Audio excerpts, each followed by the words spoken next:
Tamil thriller cinema OTT release ചെയ്തിട്ടുണ്ട്. അഥർവ നിമിഷ സജനൊക്കെ അഭിനയിച്ച DNA Jio ഹോട്ട്സ്റ്റാറിലാണ് stream ചെയ്യുന്നത്. സോ പല ജോണേഴ്സിന്റെ ഒരു മിക്സ് ആയിട്ടുള്ള ഒരു പടം എന്നൊക്കെ വേണമെങ്കിൽ പറയാം. ആദ്യമൊക്കെ കാണുമ്പോൾ ഭയങ്കര ഇമോഷണൽ ആയിട്ടുള്ള, പിന്നെ ഫീൽ ഗുഡ് മോഡിലോട്ട് പോയിട്ട് സെക്കൻഡ് ഹാഫ് ആകുമ്പോൾ ഒരു കംപ്ലീറ്റ് ത്രില്ലറിലോട്ട് മാറുന്ന കമേഴ്ഷ്യൽ എലമെന്റ്സ് ഉള്ള ഒരു പടം.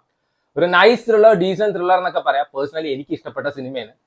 ഇപ്പോൾ ത്രില്ലർ എന്ന് പറയുമ്പോൾ sweet of the edge thriller പ്രതീക്ഷിക്കരുത്. സ്റ്റിൽ ഇതിൽ 2-3 സീൻസ് ഉണ്ട് നമ്മളെ ടെൻഷൻ അടിപ്പിച്ച് BP കയറ്റി മനുഷ്യൻ ഉയരി പോകാഞ്ഞത് ഭാഗ്യം എന്ന് പറയാം. വൻ കിടു സീൻസ് ആയിരുന്നു അതൊക്കെ.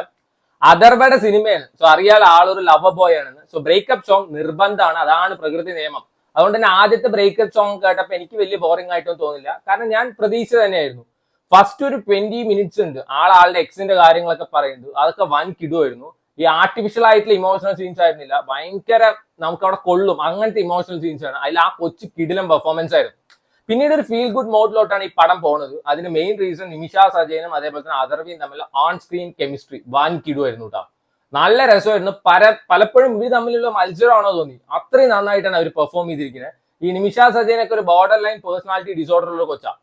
അത് കിടിലനായിട്ട് തന്നെ പെർഫോം ചെയ്യുന്നു. നമുക്ക് ശരിക്കും അങ്ങനത്തെ ഒരു കൊച്ചിനെ കാണുന്ന പോലെ തോന്നും. And Atharva, this is the Atharva I personally missed എന്ന് വേണമെങ്കിൽ പറയാം. കിടിലം പെർഫോമൻസ് ആയിരുന്നു. ഇപ്പൊ കാർത്തിക് നാരായണന്റെ ഒരു പടത്തിൽ ആള് റീസെന്റ് ആയിട്ട് പെർഫോം ചെയ്തെങ്കിലും അത്ര വലിയ സുഖമായിട്ടൊന്നും തോന്നിയില്ല. പക്ഷെ ഇതിൽ വൻ കിടു പെർഫോമൻസ് ആയിരുന്നു. അവര് മാത്രമല്ല, സപ്പോർട്ടിംഗ് കാസ്റ്റ് ആയിട്ട് അഭിനയിച്ചൊരു കിടിലനായിരുന്നു. ഇതിലൊരു അമ്മൂമ്മയൊക്കെ ഉണ്ട് മുറുക്ക് വെക്കുന്നത്. ഇതിന്റെ പ്ലോട്ട് ഞാൻ പറയുന്നില്ല, കണ്ടു കഴിഞ്ഞിട്ട് 2 പൊട്ടിക്കാൻ തോന്നുന്നു. അജാതി പെർഫോമൻസ് ആയിരുന്നു.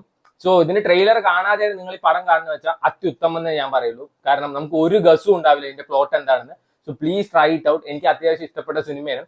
ഇതിൽ 1-2 പാട്ടും കാര്യങ്ങളൊക്കെ കൊല്ലാം. BGM നൈസ് ആയിരുന്നു കേട്ടോ. സിറ്റുവേഷൻ ബേസ്ഡ് ജക് ആ ത്രിൽ അടിപ്പിക്കുന്ന BGM ആയിരുന്നു. ടുവേർഡ്സ് ദി എൻഡ് ഒരു കിടിലൻ BGM വിത്ത് അഥർവയുടെ ഒരു അടിപൊളി പെർഫോമൻസ് ഉണ്ട്. അത് നൈസ് ആയിരുന്നു. സിമ്പിൾ ആയിട്ട് അവർ പറയുന്നത് കർമ്മ ഈസ് എ ബൂമറാങ്, അത് പറഞ്ഞു പോകുന്ന സിനിമയാണ്.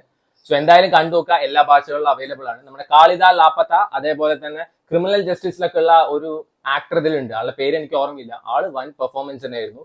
സീൻസ് തമ്മിൽ കണക്ട് ചെയ്തൊക്കെ ഭയങ്കര ബ്യൂട്ടിഫുൾ ആയിട്ടാണ് അവർ കണക്ട് ചെയ്തിരിക്കുന്നത്. നമുക്ക് ഒരു ആർട്ടിഫിഷ്യാലിറ്റി തോന്നില്ല. സ്റ്റിൽ ചില ഭാഗം കൺഫ്യൂസ്ഡ് ആയിട്ട് തോന്നുന്നുണ്ടായിരുന്നു. So try it out. അഥർവയുടെ ഒരു കിടിലം പെർഫോമൻസ് ആയിരുന്നു. നിമിഷ സജയന് കിടിലം പെർഫോമൻസ് ആയിരുന്നു. നല്ലൊരു പടമായിട്ടാണ് തോന്നിയത്. So go with less expectation all.